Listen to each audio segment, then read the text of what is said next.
இப்ப நான் சொல்றது எல்லாமே பிராக்டிக்கல்.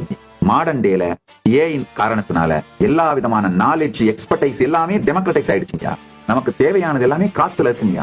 எடுத்து வச்சுட்டு ஆர்கனைஸ் பண்ணிட்டு வாழ வேண்டியது மட்டும்தாங்க. இதுதான் 10 வருஷத்துக்கு பிறகு சக்சஸ்ஃபுல்லான லைஃப் ஸ்டைலா எஸ்டாப்ளிஷ் ஆக போகுதுங்க. பாத்துக்கோங்க. Tight knit families, self sustaining communities, poverty, money ரெண்டுமே இரலவெண்டா மாறின சிஸ்டம் இதான் நடக்க போகுதுங்க. இந்த சிங்கிள் பிராண்ட் கம்பெனி உலகம் முழுக்க நடக்கும் பாருங்க. பெரிய பெரிய பிராண்ட் எல்லாம் இருக்கு பாருங்க. Pizza Hut, Coca Cola, IKEA, Walmart, Amazon, இந்த பெரிய பெரிய கார்பரேட் கம்பெனிகள் சென்டர்டான அந்த குளோபலைசேஷன் முடிஞ்சிருச்சுங்க. இந்த வாழ்க்கை முறை வாழ்ந்துட்டு ஐயோ நான் 90s கிட் சாமி, எனக்கு பொண்ணு கிடைக்கல, கல்யாணம் ஆகல, நீ உயிரோடு இருக்கிறதே தப்பு, உனக்கு பொண்ணு கிடைக்கலன்னு வேற புலம்பரியா?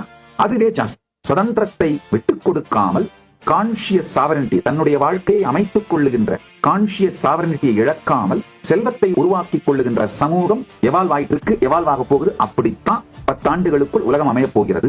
இப்பவே தயாராயிடுங்க. இந்த பரிவிராஜ யாத்திரை நான் பண்ண சொல்றது காரணமே இந்த மாதிரி மல்டிபிள் டிஃபரண்ட் கைண்ட்ஸ் ஆஃப் வாழ்க்கை முறைகள் மேல உங்களுக்கு ஸ்ரத்தையும் நம்பிக்கையும் வருங்க.